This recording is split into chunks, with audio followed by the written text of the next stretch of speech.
Hi, everybody. Tim Hughes here, CEO and co-founder of DLA Ignite. With me today, I've got a very special guest. I've got Brain Solis, and he's going to be talking about his new book, Mindshift. And I need to read the Transforming Leadership, Drive Innovation, and Reshape the Future. It is a really good book, Brian. Thank you. Thank you, Tim. Where can people find you, Brian? Well, they can find me quite easily at briansolis.com or at Brian Solis across your favorite social channels. And you can find the book at your favorite bookstore or at mindshift.ing, which is one of my favorite URLs ever. So Brian, thank you so much for coming on and talking about your new book. As soon as you announced it, I rushed to Amazon and bought a copy, and I really enjoyed reading it. What was the inspiration behind it? Oh my goodness, so much. So for everybody who hasn't followed my work or who has no idea who I am, I've been a long time disruptor, practicing futurist, a practicing digital anthropologist, a practicing analyst. I've written 60 research reports. This is book number 9. Constantly looking at the future of tech, the future of behavior and market shifts, and then making sense of them to help business leaders, technology leaders, founders, venture capitalists make sense of this in a way that matters to them, to make the types of investments or changes that doesn't just react to what's happening, but gets them to react for the longer term, to future-proof their organizations, their thinking, their teams, their products, et cetera. And so the gap between this book and the last book has been 5 years. Kind of took a step back from everything, as you know, the pace of innovation and disruption is only accelerating. But I had noticed in my work with big companies looking to make investments in technology, at the time was digital transformation. Now we're looking at business transformation. We're looking at AI transformation. I had noticed a series of meaningful disruptions, particularly over the last 5 years. So we could look at the 2016 election. We could look at COVID-19. We could look at ChatGPT in 2022. We could look at the Vision Pro, Meta's Orion glasses. So all the climate events, so many disruptive events that were happening. And the commonality between them is that it would push us outside of the center for a bit, but everybody would try to create a new normal, kind of bring it back into business as usual. And that I felt was no longer going to work, that these were signals of something bigger, that the beginning of the end of business as usual was finally here. So I started to study, like I did in the past, the meaning of these impacts, the common patterns of these impacts, the common patterns of reactions, the shifts in market and customer behaviors, employee behaviors, and recognized that many companies, many organizations, many leaders are not seeing where we're going. They're doing what they always have done. Is that because we've got our heads down doing the numbers for this quarter? Yeah, exactly. Quarter to quarter, short-termism, but also ego, cognitive biases. We approach every opportunity with what we know, how we've handled it before, and it's normal. It's normal. So the book was inspired to help people take all of the lessons that I've learned in helping businesses transform and make it approachable, make it inspiring, make it meaningful, whether you become the leader or whether you help the leader to transform leadership, drive innovation, and reshape the future, to inspire a new genre of leadership, because business as usual is a dying breed.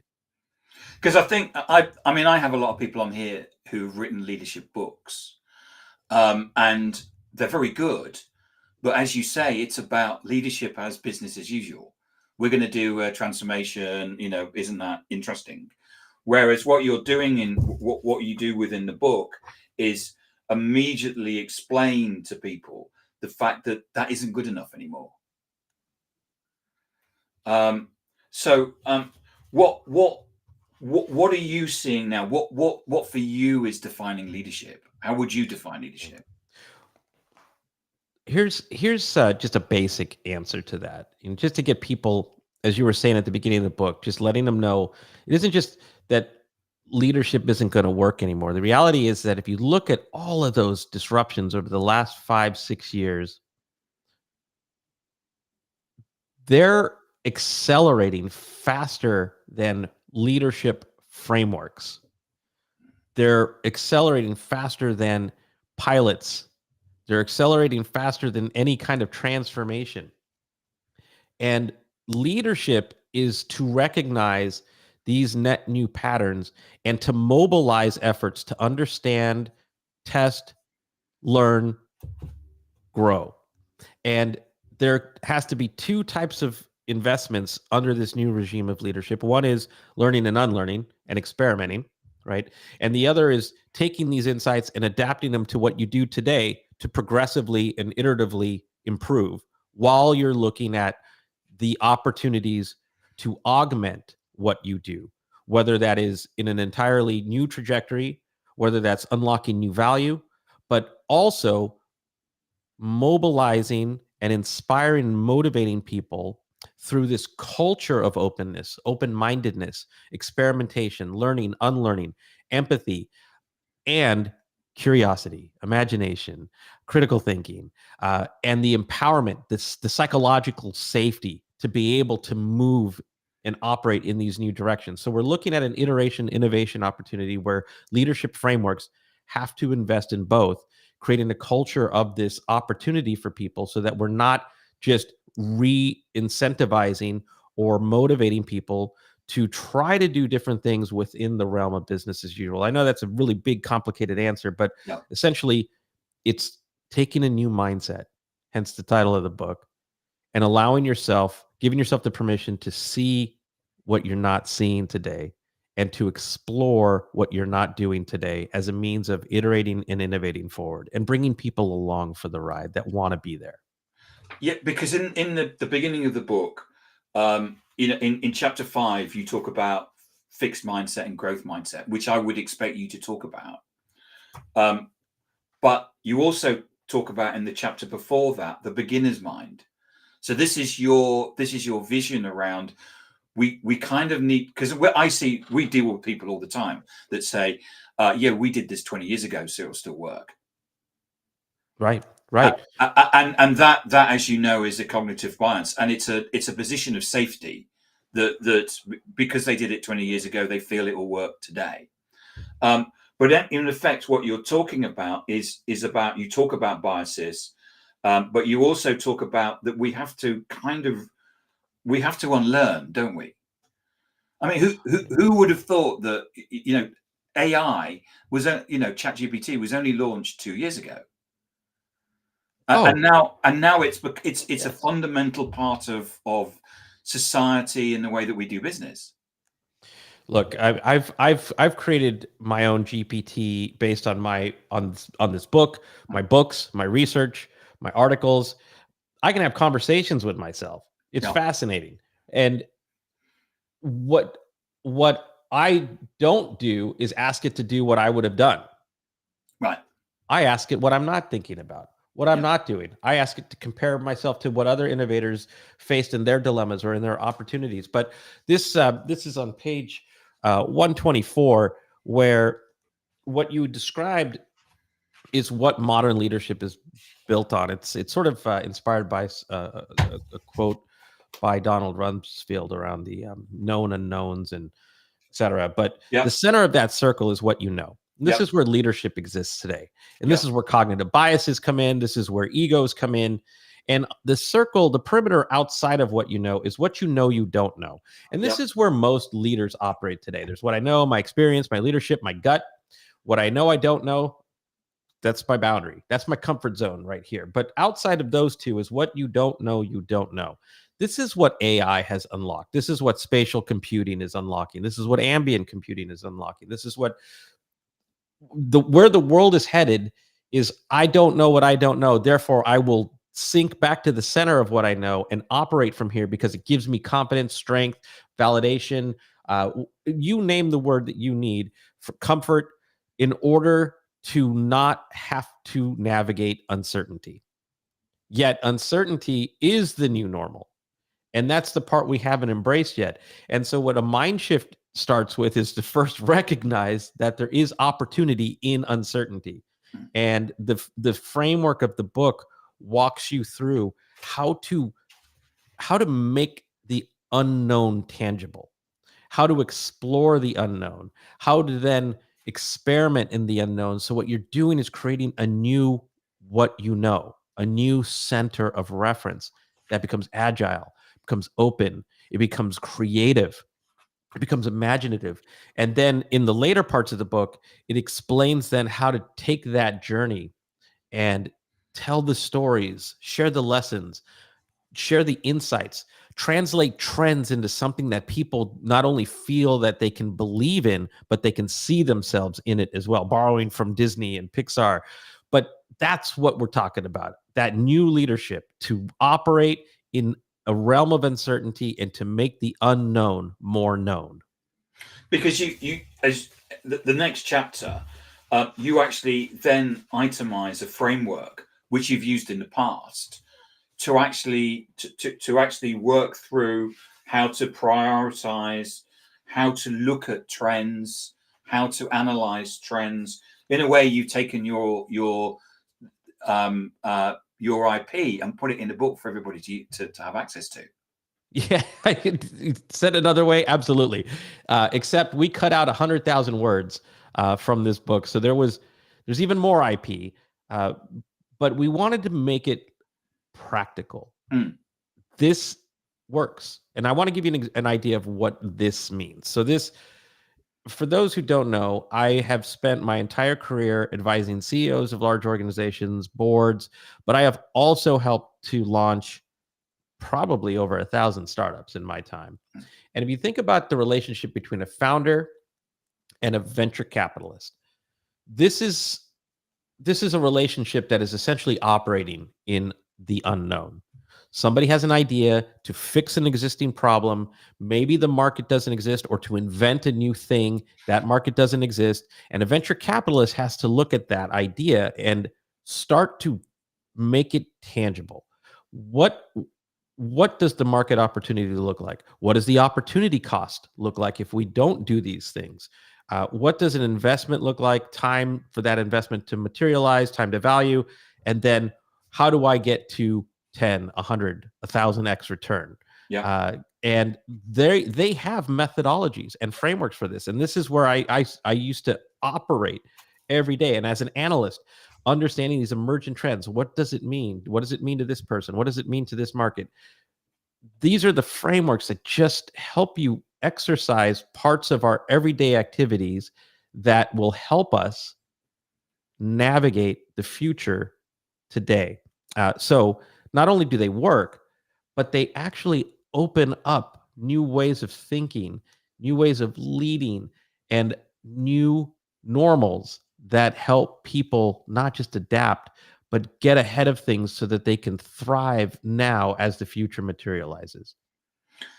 So I would think that there's a number of people watching this thinking, Brian, this is all very well, but we're in November and it's my year end in December. And I remember 10 years ago being in a presentation that you gave. I was at a big US software company. You put a slide up, which I took a photo of, which was, it said, we all wanted to do digital transformation, except we were too busy in meetings. So how do you balance the short-term goals of we've got to do the number versus the long-term that, yeah, we need to do something, and we need, in fact, a new normal is a competitive advantage for us. Yes, in fact, you made me think of another slide I used to have. I tried to be innovative, but I got stuck in meetings all day. There is an incredible pressure to do that, and you can't not do that. This is where things become counterintuitive. But the relationship between quarter to quarter performance and long-term viability versus obsolescence is very real. And it's something that we have been, for the most part, able to navigate until you can't. So you just think of the Blockbusters of the world, the Kodaks of the world. There is that moment where quarter to quarter performance works until you're quarter to quarter behind on the next big thing. So I'm not saying to abandon short-termism, but I am providing a how towards simultaneous long-termism or simultaneous experimentation to innovation, because both is how you ensure the future, but both is why it's hard. And leadership in every model today in existing leadership frameworks incentivizes, motivates, encourages. It also manages, I guess, is probably the best word, the nicest word I can use, people to stay within that realm. And anything that deviates from that realm is frowned upon, looked down upon. You don't get your bonus, you don't get your raise, you don't get your promotion. So this cycle keeps you on this linear path. Nothing wrong with that. But what's happening with these disruptions and what has led to previous companies getting disrupted, right? So look at Blockbuster, is that they introduce inflection points. And if you're not also following those points, the delta between them becomes disruption. And these disruptive events that have happened over the last few years and that are going to happen over the next few years, they've introduced your inflection points already. You're just not doing anything about it. And that's why this is a ticking time bomb. So I'm an optimist. I want people to see that this is where they should go because they want to flex creativity. They want to flex imagination. They want to flex empowerment and change for ways that help people thrive in the future, to learn the new things necessary to compete with AI, and not compete against AI. I mean, compete with augmented intelligence, not just artificial intelligence, but augmenting your thinking, your capabilities, your aspirations. So that inflection point now is the relationship that leaders have to invest in the quarter to quarter, while also exploring those inflection points so that you're not losing an opportunity. I'm going to just finish one quick thing. I had the opportunity to spend time with Mark Randolph this week. He's a co-founder of Netflix. And we were talking about the story of when I think it's 2000, where they had tried to sell themselves to Blockbuster for $50 million. Yeah. And Blockbuster, he said, laughed him out of the room practically. And they had recognized that in that moment, they weren't going to get the bailout that they needed in order to hit the next stage of growth that was so important to the growth of the company. And I asked him, I said, well, Mark, what do you think would have happened? Let's just hypothetically explore a realm or a scenario where Blockbuster did give you that 50 million. Is Netflix still around today?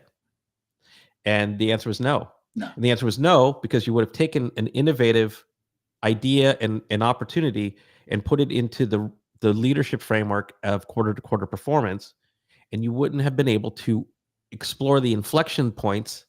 Netflix faced 3 inflection points for its growth. You wouldn't have been able to explore those to develop them into your disruptive event. And that's what this book really does, is it makes those inflection points practical, manageable, and attainable. It's the same with EV cars, which every EV vendor basically got bought out by a petrol company and they shut it down. Basically. And with and certainly with Tesla, what you found is that they weren't bought out, and then what they did was that they in effect invented the market. That's right. That's right. There's a little known story in Los Angeles, even though it's a big deal, that Los Angeles actually had one of the most innovative underground transportation systems, and Goodyear, some of the large vehicle companies of the time, were able to convince local governments to invest in highways and freeways as the future of transportation. And so that infrastructure actually was largely shut down in favor of this vision for the future, of which created now what makes Los Angeles so famous, having the worst traffic out there, and also lack of infrastructure to move people around. But it is, again, trying to think for the betterment of your company, your teams, your markets, society, whomever your stakeholders are, to allow that greater aspirational state of what you don't know, to help lead with vision and aspiration, to help make a better future for the people you care about, whatever that is. But it's a mindset. It's not just a one-time event. It's just constantly looking at improving today and finding those inflection points. And it's inspiring. I got to say that the soft skills that we have stripped out of business, and for the large part most schools, that is probably the greatest strength and asset we have heading into an AI economy. Brian, thank you so much for coming on and talking to us about your new book, Mindshift. I really loved it, and I think there's it's a book that all leaders should actually read. Remind people where they can get hold of you. Yeah, I'm even rereading it. I really I'm using it as my manual every single day. So the book is at Amazon. The website for the book is mindshift.ing, and I look forward to hearing your thoughts about it. And you can always ask me questions. I'm easy to find online. But thank you, and thank you, Tim, for the opportunity to share the importance of a mind shift. You're welcome, Brian. And I know that you've got to run off to another meeting, so